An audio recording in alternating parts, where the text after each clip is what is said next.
Wikipedia में अगर हम रोनाल्ड रीड सर्च करते हैं तो वहां पर रोनाल्ड के बारे में लिखा है कि he is an American philanthropist, यानी जो चैरिटी में पैसा देते हैं, इन्वेस्टर, जैनेटर यानी केयरटेकर थे और एक गैस स्टेशन अटेंडेंट थे।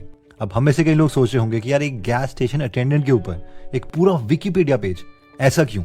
तो ऐसा इसीलिए है क्योंकि ये पहले इंसान हैं जिन्होंने अपनी फैमिली में ग्रेजुएशन की थी और इसके अलावा इन्होंने अपनी लाइफ में कुछ ज्यादा अचीव नहीं किया था। रोनाल्ड ने 25 साल तक गैस स्टेशन में अटेंडेंट का काम किया और 17 साल तक फ्लोर्स में पोछा लगाया। जब ये 38 साल के हुए तो इन्होंने एक 2 बेडरूम अपार्टमेंट लिया। 50 की एज में इनकी वाइफ की डेथ हो गई, लेकिन इन्होंने दोबारा से कभी शादी नहीं की और 2014 में 92 की एज में इनकी डेथ हो गई। लेकिन जब इनकी डेथ हुई तो ये 14 करोड़ रुपए अपने फैमिली मेंबर्स के लिए छोड़ के गए और 42 करोड़ रुपए लोकल हॉस्पिटल और लाइब्रेरी को दान में दिए। बहुत से लोग शॉक्ड हुए कि पोछा मारने वाले के पास इतने पैसे कहां से आए, क्योंकि इन्होंने कोई लॉटरी नहीं जीती थी, बस कुछ कंपनीज में पैसे इन्वेस्ट किए थे और उन कंपनीज के शेयर्स को कंपाउंड होने दिया। इनके ऑपोजिट एक और स्टोरी है रिचर्ड फस्कोन की, जो हार्वर्ड से पढ़े थे, हाईली स्किल्ड थे, जिनका नाम 40 अंडर 40 की लिस्ट में भी था। लेकिन फिर 2008 में इन्होंने कुछ डिफरेंट किया। इन्होंने अपने 18,000 स्क्वायर फीट के आलीशान घर को बड़ा करने के लिए लोन ले लिया, जिसमें already 11 bathroom, 2 elevators, 2 swimming pool और 7 गराज थे और जिसका महीने का मेंटेनेंस का खर्चा ही 50 लाख रुपए था। रोनाल्ड की डेथ से सिर्फ 5 महीने पहले इस हार्वर्ड ग्रेजुएटेड रिचर्ड का घर नीलाम हुआ, जिसे मार्केट प्राइस से 25% के रेट में बेचा गया। The lesson is simple, formal education is different और psychology of money is different. हमें दोनों में अंतर समझना चाहिए। रोनाल्ड पेशेंस वाले इंसान थे, जबकि रिचर्ड थोड़े लालची। और आज इस वीडियो में हम पैसे की साइकोलॉजी को समझेंगे कि इतने पढ़े लिखे होने के बावजूद लोग गलतियां कैसे कर देते हैं और कैसे हम अपने पैसे को मैक्सिमम कर सकते हैं। और ये सब हम सीखेंगे मॉर्गन हाउसेल की बुक साइकोलॉजी ऑफ मनी से। So let's start my dear sisters and brothers. सबसे पहला लेसन आता है कि the hardest financial skill is getting the goal post to stop moving. Catch 22 एक बहुत ही फेमस बुक है जिसे जोसेफ हेलर ने लिखा है। इस बुक से इन्होंने अपनी लाइफ में काफी पैसे कमाए, लेकिन एक बार जोसेफ पार्टी में गए हुए थे। वहां पर एक फंड मैनेजर भी आया हुआ था। जोसेफ के दोस्त ने जोसेफ से उस पार्टी में कहा, इस फंड मैनेजर को तू देख रहा है, ये बहुत ही बेस्ट है अपने काम में, इसने एक दिन में इतने पैसे कमाए हैं जितने की तेरी बेस्ट सेलिंग बुक कैच 22 ने पूरे लाइफ टाइम में भी नहीं कमाए होंगे। इस पर जोसेफ ने अपने दोस्त को आंसर दिया, लेकिन मेरे पास कुछ ऐसा है जो इस फंड मैनेजर के पास नहीं है। जोसेफ के दोस्त ने जोसेफ से पूछा, क्या है? जोसेफ ने जवाब दिया, इनफ, यानी मेरी जितनी रिक्वायरमेंट है मेरे पास उतने पैसे हैं। एक्चुअली हम सबके साथ होता यह है कि जब भी हम अपना गोल अचीव करते हैं तो अपने गोल पोस्ट को 1-2 स्टेप आगे मूव कर देते हैं और तभी स्टॉप करते हैं जब लाइफ स्टॉप हो जाती है। और इसका सबसे बड़ा रीजन है सोशल कंपैरिजन। अगर मैं आपको बोलूं कि एक अच्छे कॉलेज से MBA किया हुआ लड़का साल के 12 लाख रुपए कमाता है, तो क्या आपकी नजरों में वो फाइनेंशियली स्टेबल है या नहीं? अगर आप कह रहे हैं कि हाँ ये तो अमीर ही है, तो इसका ऐसा मानना नहीं है, क्योंकि इसके बाकी दोस्त साल के 2 या 3 करोड़ रुपए कमाते हैं। वॉरेन बफेट अगर अपनी वेल्थ जेफ बेजोस से कंपेयर करेंगे तो उन्हें भी दुख ही होगा और ये सिलसिला चलता रहेगा। इसलिए लर्निंग ये है कि सबसे मुश्किल स्किल यही है कि हमें पता हो कि हमें रुकना कब है। नेक्स्ट लेसन कहता है कंफाउंडिंग कंपाउंडिंग। वॉरेन बफेट के ऊपर 2000 से ज्यादा बुक्स लिखी जा चुकी हैं और एक भी ऐसी बुक नहीं है जिसका टाइटल ये हो, वॉरेन बफेट ने इन्वेस्टिंग के लिए 75 साल दिए हैं।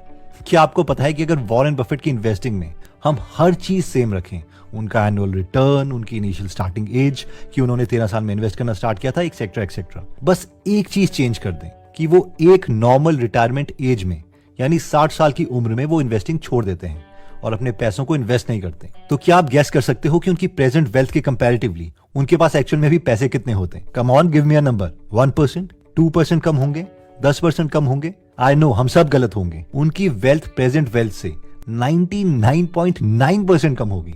और यही पार है कंपाउंडिंग की, जो हम ह्यूमंस को इंट्यूटिवली समझने के लिए बहुत मुश्किल होती है।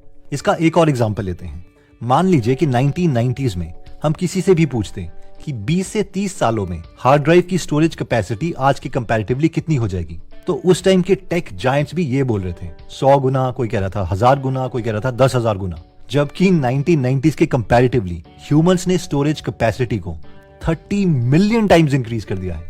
इन शॉर्ट लर्निंग यह है कि कंपाउंडिंग 1-2 साल तक ज्यादा रिटर्न लाने से नहीं होती, बल्कि लंबे समय तक same respectable rate of interest के कंपाउंड होने से होती है। इसलिए वॉरेन बफेट के पार्टनर चार्ली मंगर कहते हैं कि जब भी लोग पैसों को इन्वेस्ट करते हैं तो वो अपने पैसों को 2x, 5x, 10x करना चाहते हैं, लेकिन उस वक्त मैं ये सोच रहा होता हूँ कि मैं अपनी इन्वेस्टमेंट को क्राइसिस के टाइम में सिंपली एक्स ही कैसे रखूं, यानी अपनी इन्वेस्टमेंट को जीरो होने से कैसे बचाऊं। नेक्स्ट लेसन कहता है कि getting wealthy versus staying wealthy. Jesse Livermore एक बेस्ट स्टॉक ट्रेडर में से एक थे। अक्टूबर 1929 में ग्रेट डिप्रेशन की वजह से स्टॉक मार्केट की वैल्यू 1/3 तक कम हो गई थी। न्यूज में बहुत सी खबरें आ रही थी कि बहुत से वॉल स्ट्रीट के लोगों ने इसकी वजह से सुसाइड कर लिया। जैसे कि माँ इतनी डर गई थी कि अकेले कमरे में जाकर वो रोने लग गई। लेकिन जब जैसे घर वापस आए तो जैसे कि वाइफ ने रोते हुए दरवाजा खोला। जैसे कुछ समझ नहीं आ रहा था कि हुआ क्या है। जब उसे इस रोने का रीजन पता चला तो उसने अपनी फैमिली से कहा, अरे रोने की कोई बात नहीं है, मैंने मार्केट को शॉर्ट कर दिया था, यानी एक तरह की इंश्योरेंस ले ली थी और जिसकी वजह से मैंने बहुत पैसे कमाए हैं, हम बहुत अमीर हो गए हैं। ये सुनकर सारे खुश हो गए। वहीं पर एक इब्राहिम नाम के रियल एस्टेट एजेंट ने अपनी मैक्सिमम वेल्थ स्टॉक मार्केट में लगाई थी और इस क्रैश की वजह से उन्होंने सारा पैसा लूज कर दिया था, जिसकी वजह से इब्राहिम ने सुसाइड कर लिया। यहाँ पर सेम दिन जैसी के लिए अलग था और इब्राहिम के लिए अलग साबित हुआ। लेकिन ये स्टोरी यहाँ पर खत्म नहीं होती। जैसी को अपनी पुरानी ट्रेडिंग पर कुछ ज्यादा ही कॉन्फिडेंस आ गया और वो ज्यादा अर्न करने के चक्कर में उधार लेके और ट्रेडिंग करने लग गए और 1933 में उसने सारा पैसा लूज कर दिया और इस स्ट्रेस की वजह से उन्होंने भी सुसाइड कर लिया। सो द लर्निंग इज कि पैसा कमाना और पैसा कमा के खुद को कंट्रोल रखना ये दोनों डिफरेंट स्किल हैं और ऑथर के अकॉर्डिंग पैसा सेफ रखना ज्यादा मुश्किल स्किल है, इसलिए we have to keep ourselves safe. Next lesson कहता है कि टेल्स यू विन। कई लोगों को यह समझ नहीं आता कि जो इन्वेस्टर वीसी स्टार्टअप्स में पैसे लगाते हैं वो पैसे कमाते कैसे हैं। ये तो बहुत रिस्की है क्योंकि मेजॉरिटी ऑफ स्टार्टअप्स तो पक्का फेल ही होंगे और आप एकदम ठीक भी हैं। एक स्टडी के अकॉर्डिंग 2004 से लेकर 2014 तक टोटल 21,000 स्टार्टअप्स में इन्वेस्टर्स ने पैसे लगाए। इसमें से 65%, yes you heard it right, 65% startups fail हो गए। I mean complete zero. 2.5% startups ने इन्वेस्टर्स को 10 से 15 गुना का रिटर्न दिया, 1% स्टार्टअप ने 20 गुना का रिटर्न दिया और सिर्फ आधे % स्टार्टअप्स ने, यानी 21,000 में से सिर्फ 100 कंपनीज बड़ी बनी और इन्वेस्टर्स को 50 गुना का रिटर्न दे दिया और ये काफी था वीसीज को अपना पैसा डबल करने के लिए।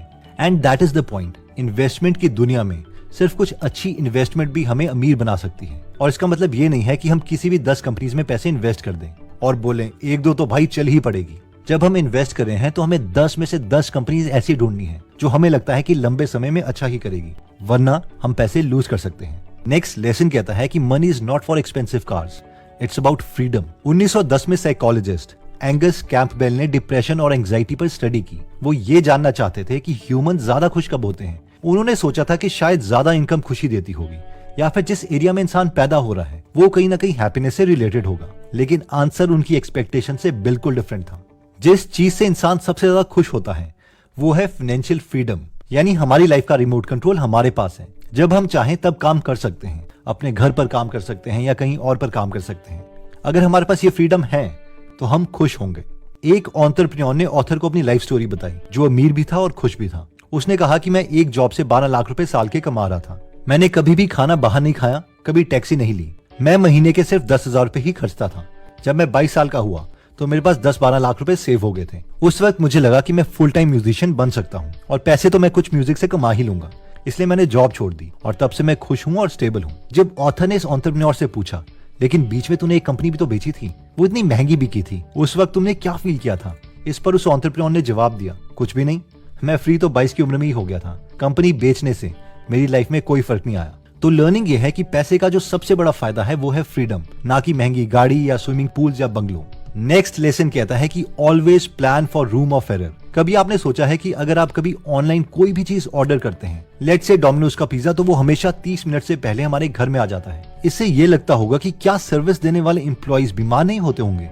या फिर जब भी हम कोई यूट्यूब की वीडियो देखते हैं तो 365 दिन 24 घंटे हम कोई भी वीडियो देख सकते हैं, तो इससे तो ये लगता है कि क्या यूट्यूब के सर्वर में कोई इशू नहीं आता होगा? या फिर फेसबुक या इंस्टाग्राम में हम किसी की भी फोटो कभी भी देख सकते हैं। तो इससे ये क्वेश्चन आता है कि क्या इनसे कोई गलती नहीं होती होगी? कभी कोई फोटो इनके डेटाबेस से डिलीट नहीं होती होगी?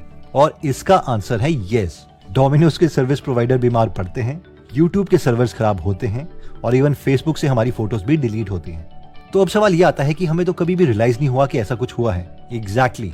और इसे ही हम बोलते हैं कि रूम फॉर एरर। डोमिनोज में टोटल रिक्वायरमेंट से 30% ज्यादा एम्प्लॉइज रहते हैं। हर एक यूट्यूब वीडियो सिर्फ एक ही नहीं बल्कि मल्टीपल सर्वर्स में सेव होती है। वैसे ही फेसबुक के पास 30,000 सर्वर्स हैं और हमारी इंस्टा की फोटोज भी मल्टीपल सर्वर्स में सेव्ड होती है, ताकि अगर एक डिलीट भी होगी तो भी हम अपनी इमेजेस को एक्सेस कर पाएं।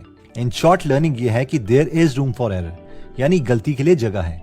ऑथर कहते हैं कि हम भी एग्जैक्ट नंबर नहीं बता सकते कि हम एग्जैक्ट किस एज में रिटायर होंगे, हमें किसी इन्वेस्टमेंट से एग्जैक्टली कितना रिटर्न मिलेगा, इसलिए हमेशा एक रूम दे दो एरर के लिए। अगर हमें लगता है कि आज तक निफ्टी 50 ने अप्रॉक्सीमेटली 15% का रिटर्न दिया है, तो मान के चलो कि हमारे टाइम में हमें सिर्फ 10% ही मिलेगा। अगर हमें लग रहा है कि हम फाइनेंशियली फ्री 5 साल में होंगे, तो लेट्स से कि उसके लिए 10 साल लगेंगे। और मोस्ट इंपॉर्टेंटली, कभी भी ये मत सोचो कि ये 1 लाख रुपए आज मैं इन्वेस्ट कर रहा हूं और एग्जैक्टली 10 साल के बाद ये 1 करोड़ रुपए हो जाएंगे और मैं इससे अपने बच्चों को हार्वर्ड पढ़ाऊंगा। दोस्तों, ये साइकोलॉजी ऑफ मनी बहुत ही अमेजिंग बुक है।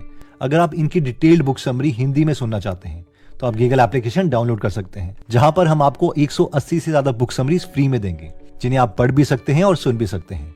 ये एप्लीकेशन दोनों iOS और एंड्रॉइड में अवेलेबल है। अगर आप अपने फ्री टाइम को, जैसे कि ट्रैवलिंग या कुकिंग एक्सेट्रा को यूटिलाइज करना चाहते हैं, तो आप डिस्क्रिप्शन में या फर्स्ट कमेंट में दिए गए लिंक से जाके ये एप्लीकेशन डाउनलोड कर सकते हैं। बस जब भी आप फ्री हो, ईयरफोन्स लगाओ और सीखने लग जाओ। ओके दोस्तों, इस वीडियो में हमने टोटल 6 लेसन देखे थे, जिसे हम फटाफट रिवाइज कर लेते हैं। जिसमें लेसन नंबर 1 था कि the hardest financial skill is getting the goal post to stop moving, जिसमें हमने सीखा था कि हमें पता होना चाहिए कि हमें रुकना कब है। सेकंड लेसन था कंफाउंडिंग कंपाउंडिंग, जिसमें हमने सीखा था कि कंपाउंडिंग को हम इंट्यूटिवली समझ नहीं पाते और यही रीजन है कि हम वॉरेन बफेट जैसे लोगों को बहुत अलग तरीके से एनालाइज करते हैं और खुद की इन्वेस्टमेंट को कम मानते हैं, क्योंकि हमें लगता है कि हमारे पैसे तो इंक्रीज ही नहीं हो रहे।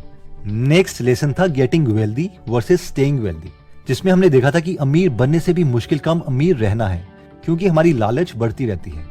इसमें हमने जैसी की स्टोरी देखी थी कि लालच की वजह से उन्हें सुसाइड करना पड़ा। फोर्थ लेसन हमने देखा था कि टेल्स यू विन, जिसमें हमने देखा था कि इन्वेस्टमेंट में हम तब भी जीत सकते हैं अगर हमारी 2-3 इन्वेस्टमेंट फेल हो जाए।